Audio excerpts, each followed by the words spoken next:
So today we're joined by Sarah. Do you want to introduce yourself? Yes, I'm Sarah Dukes. I'm English teacher, also teach a bit of art, and I'm sustainability coordinator at the Chase School in Malvern. And Sarah, you were just going to give us some top tips, kind of, if you could tell teachers anything Yeah. in terms of education for sustainability, what would it be? I would say that until we get very explicit climate focus on our national curriculum, we can use the flexibility of the national curriculum and just embrace how we can change our content. So when we are teaching our skills, we can make sure that we tweak our content so that it is very climate friendly. We want to use anything that's going to encourage deepening our connection with nature.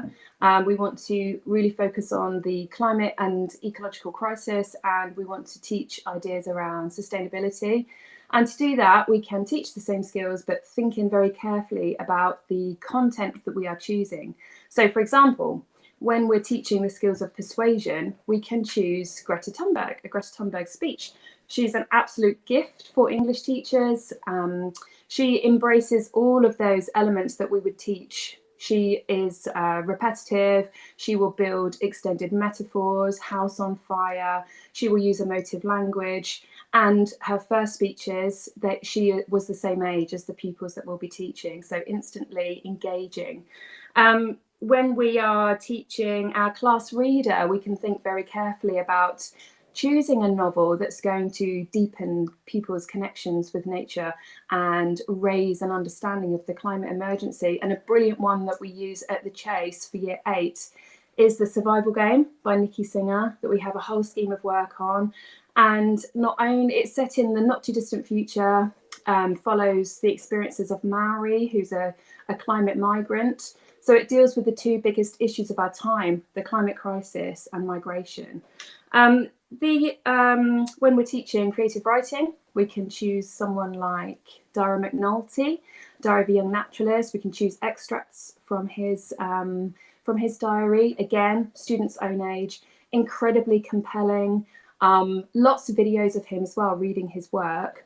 You can also, you've got the advantage there of choosing a model at exactly the same time as you're teaching. So if you're teaching it in October, find an October entry, take the kids outside, use his beautiful writing, lots of sensory detail, lots of beautiful sentence structure, unpick it, use that as a guide to then write your own wherever you are. Even if you're in the most urban of environments, you've got birds, the sky, weather, clouds. So a really great one to use. When you've got things in the national curriculum that are specified as well, like Shakespeare's the only one in English, Shakespeare plays we have to teach, you can consider how you're teaching it. So, for example, with The Tempest, you can start to explore man's relationship with nature, human relationship with nature, through Prospero and the island and his raising of the storm, raising of the tempest, and kind of explore that relationship and then look at how that mirrors man's relationship over nature today, and explore how that's led to the state that we're in. So my biggest top tip is use the flexibility of the national curriculum by changing your content, same skills, but with a climate friendly content. That's great. Thank you so much, Sarah. There's one thing you talked about earlier as well, tracked changes documents. I wonder if you could talk a little bit more about those. Yeah.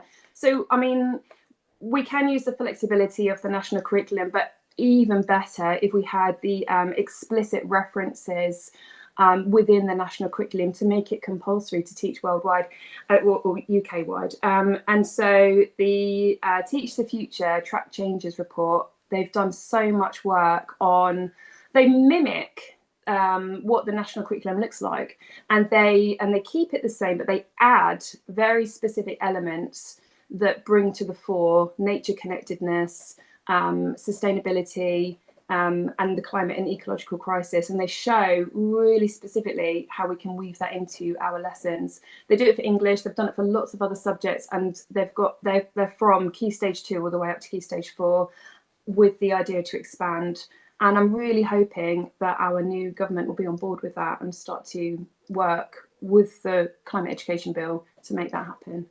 So for a teacher who might not be an expert in climate kind of education, that's a really Yeah. good place for them to go because it gives them a guide and a direction to think, actually, that there's an opportunity there or there's an opportunity there.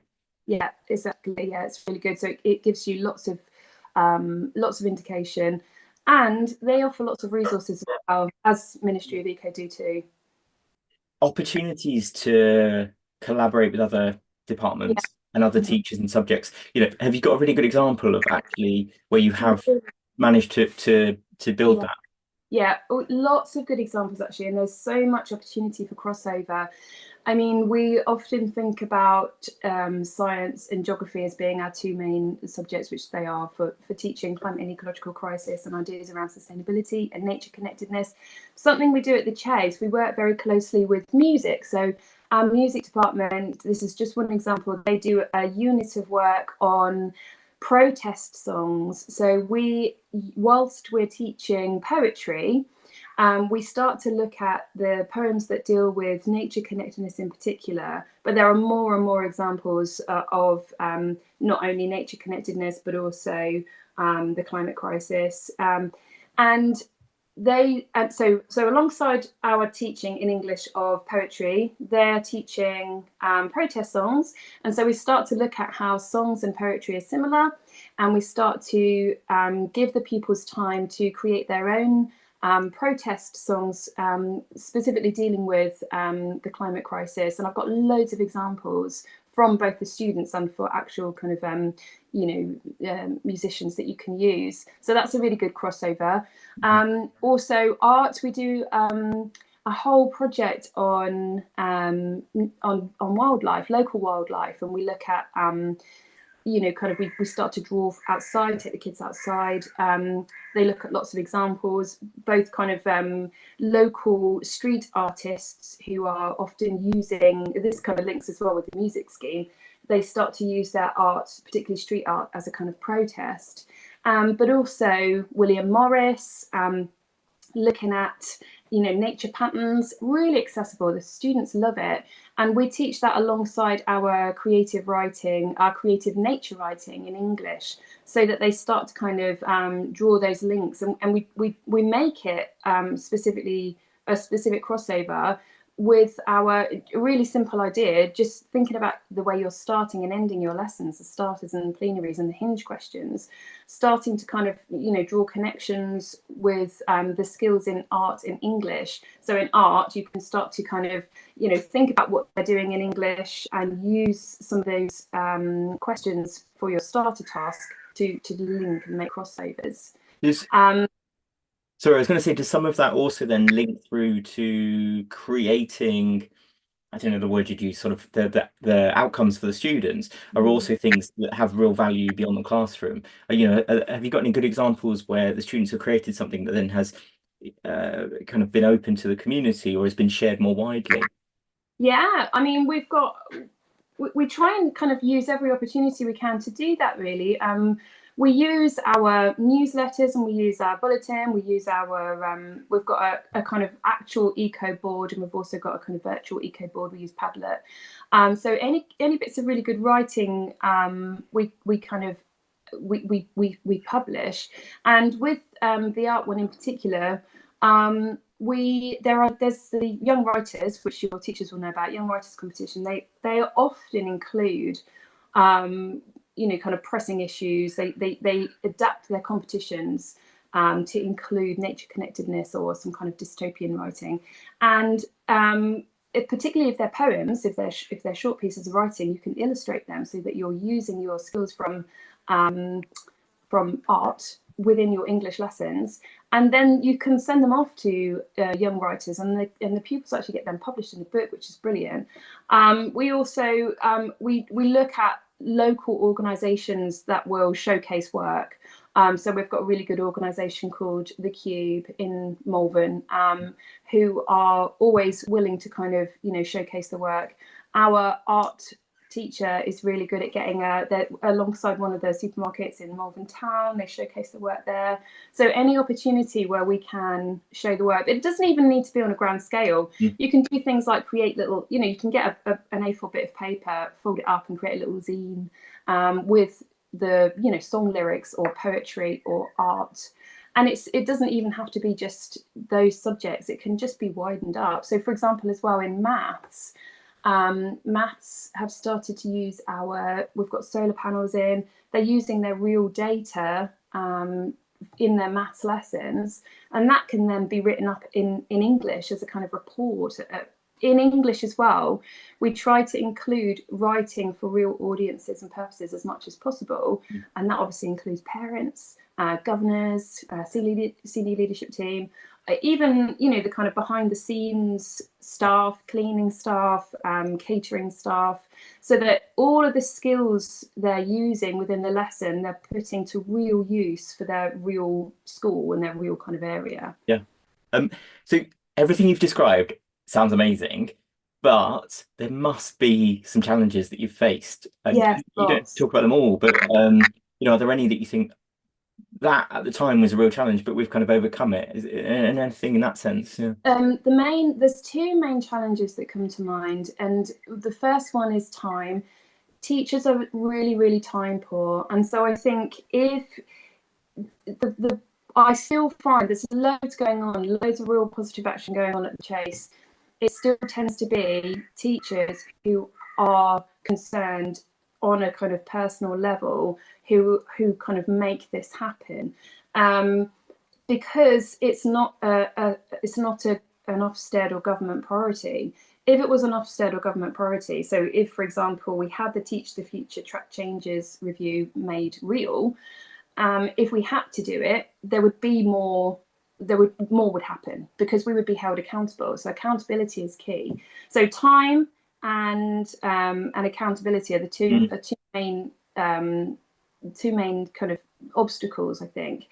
The way we have overcome that is, or we don't really, we're gradually making it better. You're doing the best within that situation. Yeah, doing the best you can. I think that the main thing is to try and raise awareness, not only with pupils but with staff as much as possible, so that you're kind of firing up a bit of momentum and showing examples as much as possible, and showing people how actually, because teachers are so time poor, you don't have to throw out everything that you're doing. It's often just tweaks and changes that you adapt, and then show examples, and show examples not just from within your school but from local schools and wider, so that teachers can start to say, actually, I could tweak this unit, or this unit does match with that unit over there, so we could make a bit of a cross-curricular link. And I've been fortunate because our head teacher at the Chase is geography, so he's very concerned about the climate crisis. Our business manager, Brian Howell, is also concerned, and so he has kind of sustainability at the forefront of his decisions, and that's essential. And I would say, if another kind of idea that we haven't got yet at the Chase, but that I'm hoping we'll have from September, is to have a named governor, because again, it adds a layer of accountability and it just increases that momentum and it increases the kind of interest. So share what you're doing as much as possible, try and get a named governor, get support from SLT, because that is essential. You've got to have at least one person in SLT who's on board, and ideally the business manager or operations manager. And then try and get some time for CPD, so that you can speak to teachers, so that you're getting the kind of thought process going, and use the pupils, because it's very, very difficult for SLT to say no to students when they are discussing the climate and ecological crisis, which is where, again, the sister company of Teach the Future, Teach the Teacher, is invaluable. And we ran a few sessions at the Chase at the start of the academic year, where students were teaching teachers how to embed issues of climate and sustainability and nature connectedness within their lessons, and it was invaluable. That all the resources are done, the training is there, and students are passionate and very difficult to say no to. I think this that kind of goes full circle in the sense that part of the reason to do this is because it's such a good learning opportunity for people.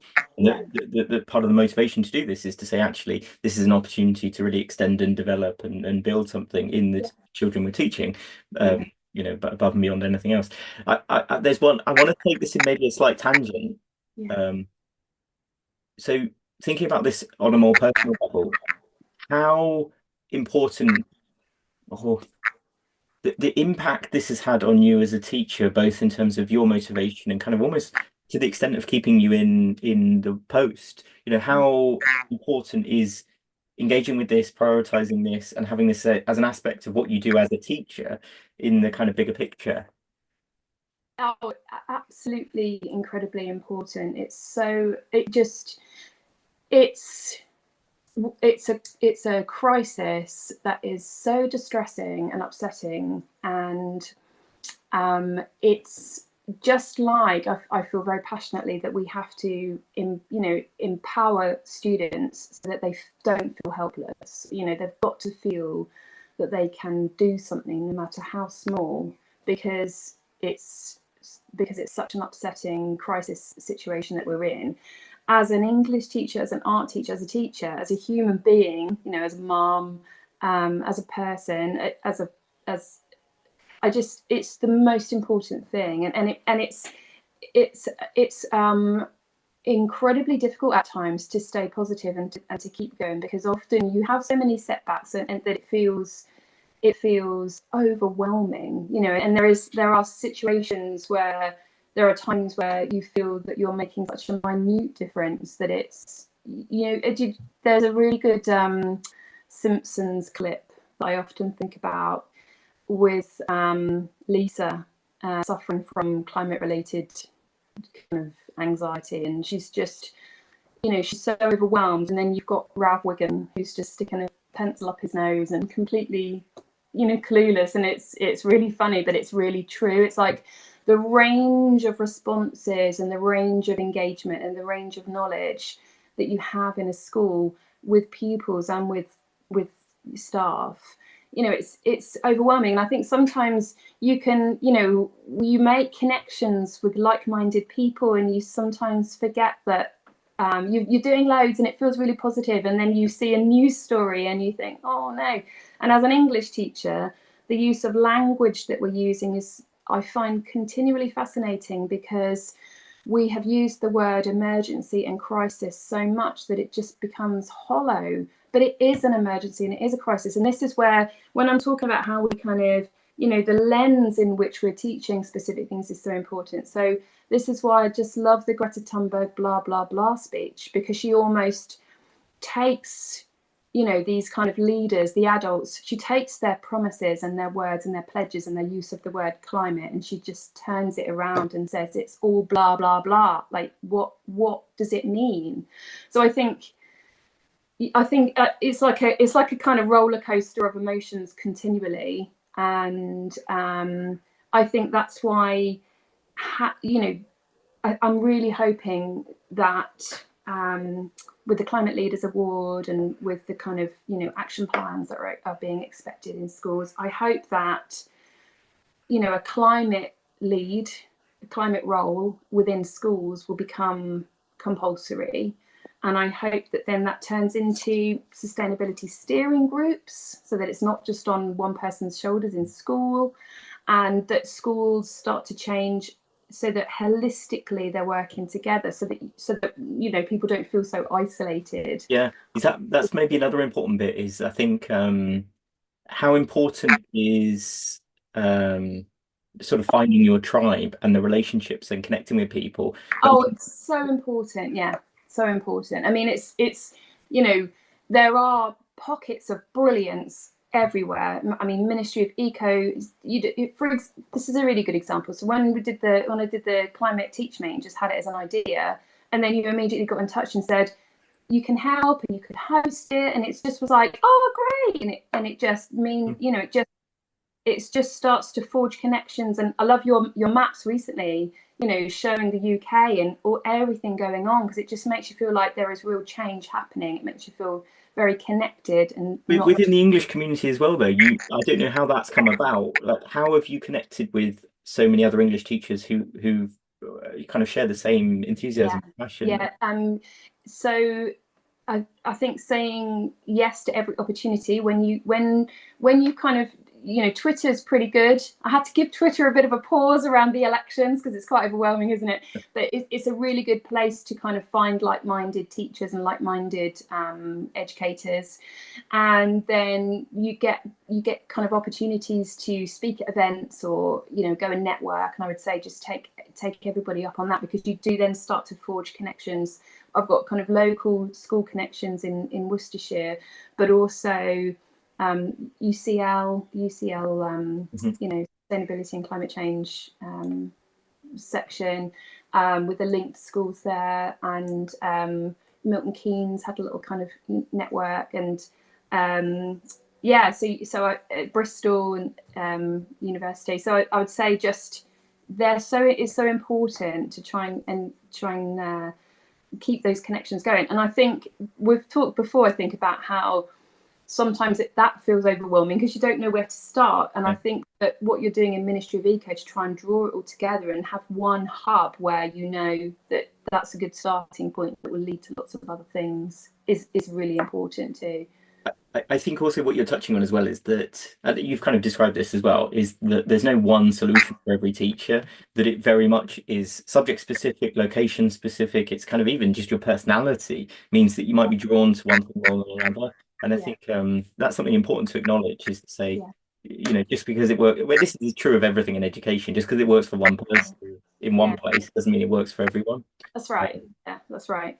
Yeah. And that's why a kind of general understanding of shifting what we're teaching in terms of content is important, because I know I've had some people kind of speak to me concerned about how they feel that the experience for the student might feel a bit repetitive if everybody is tackling the climate crisis. But actually, because it's the condition of our time, Mm. you know, it's like the climate crisis is the condition of our time. It affects everything and is affected by everything. So it's going to be so different from every single lens that you're looking at it or exploring it in. And then you've got the three strands, I think of them as, you know, the climate and ecological crisis, ideas around sustainability, but also connecting with nature, deepening our students' connections with nature, so that if we care about nature, we love nature and we want to protect nature. And so I think that it's almost like it underpins everything. Mm. And so there's you can touch upon it in every aspect of your teaching and in every subject, and draw out those connections where possible, and it won't at all feel repetitive because there'll be completely different aspects of it because it's so all encompassing. Yeah, I think our experience is it helps make it relevant and real world. And if teachers aren't doing it, it just feels disconnected, and young people are sort of Right. saying, "Well, how is this?" It's that you know, it's a bit of a kind of a funny statement when people say, "You know, why are we learning this? It's, you know, it doesn't apply to the real world." And not to say that everything has Yeah, to, but it enriches learning experiences if you are making yeah, some effort to do that and draw it in. Because, like you say, it's the condition, it's the circumstances that we live in the world at the moment. Um, yeah, that's right. And I I think think. it's our job to draw that out and make it explicit. You know, I think it's our duty to do that. I think it's our moral duty to do that. You know, I think you only have to look at, you know, Antonio Guterres to see the crisis that we're in, and I don't think anybody would thank us to ignore that. I think also you touch on a lot of what we're talking about are incremental, small steps, but actually this is leading to what's needed is a big system change. And those three pillars that you talked about almost feel like the fundamental ones that would really underpin a changed education system. Yeah, And I think that's the other interesting part of all of this discussion is to say, look, this is what we're doing at the moment because there is a sense of urgency and we need to do as much as we can within our own circumstances. But we've also got to look to the bigger picture of yeah, almost where are we aiming for? And I think yeah, there's some really interesting and dynamic things happening to help get to that. yeah, yeah. Systems rethinking is crucial. Yeah, and understanding the systems that we're living in is it again could be like a really good kind of content for the skills of the subjects that we're teaching. What systems are we in? English is brilliant because English, we are English language in particular. You can essentially connect with any other subject because we teach a variety of writing. So we can teach report writing, we can teach letter writing, memoirs, we can teach. So it links with so many other subjects. We can be the kind of vehicle for writing up whatever project people have been doing in different subjects. Yeah. What can you just maybe remember another sort of analogy that's often played out, and it would be interesting just to get your perspective on this. So, the way that maybe climate literacy is talked about is a sense of, well, we've got numeracy, we've got literacy. Everyone's responsibility is to teach reading, writing. That's something that everyone engages with, and that maybe climate should be seen within that sphere of this is something that you've mentioned earlier often is only really associated with geography or science, but actually it's something that everyone should feel a responsibility to need to engage with. Yeah, and I think that's interesting because it's talking about language again as well. Climate literacy is, we need to be using the same language, because often when I'm kind of talking to people, like-minded people and people who want to get involved a bit more, we have to be really clear about what kinds of words we're using and the terms we're using so that we're all on the same page, because even ideas about sustainability can be different across different subjects. I think that it might feel a bit overwhelming for people to feel that they need to be climate literate, because the science is changing all the time. And so I think it's about empowering staff to know that it's okay to not know everything. It doesn't mean you don't have to not have a conversation with students because you don't feel like an expert. We've got so many tools at hand to help us find out about the latest facts and figures and the latest science, that we can, we don't need to hold it all here. What we need is that general sense of urgency and of systems change. We need to know why we need to change our systems, and we need to know our goal, 1.5 or less. And so there are kind of key elements that we need to know. We need to know things, for example, that in the UK it's legislated, so it's but in general we need to kind of empower teachers to understand, actually don't let any of your own worries or any kind of perceived ignorance stop you from teaching this. It's not about having to know everything. You can find everything out, and everything's constantly changing anyway. And again, knowing the places to look. So look at the UN Climate Change Committee, look at our own Climate Change Committee in the UK for those, know where to go to if you need to know it. But don't let it stop you. If you feel you're not an expert, it doesn't matter. You can still be finding out with the kids. You can kind of be the host and the facilitator rather than the expert in the room. Yeah, which is for some teachers, it's more than a subtle. For some teachers, that's quite a dramatic change in the way that you might frame. Yeah. Okay. One of the things that I keep hearing about is, that we're implementing is that idea of adaptive teaching, and I think the more that's really important. We just need to, if somebody starts to talk about, if a student starts to talk about it in class, adapt your teaching so that you're embracing that and kind of, bringing that into the lesson. Don't shy away from it. Yeah. For me, that's the exciting bit is the shifts in pedagogy around, being more curious, drawing that curiosity into the teaching. We talked a fair bit about creativity as well, and I think that's a notable shift in maybe the way that some people approach, and that's also the exciting thing about engaging with some of this is it opens up opportunities to also then think about the way that we teach as well. Yeah. I was going to say thank you so much, Sarah. Thank you for having me.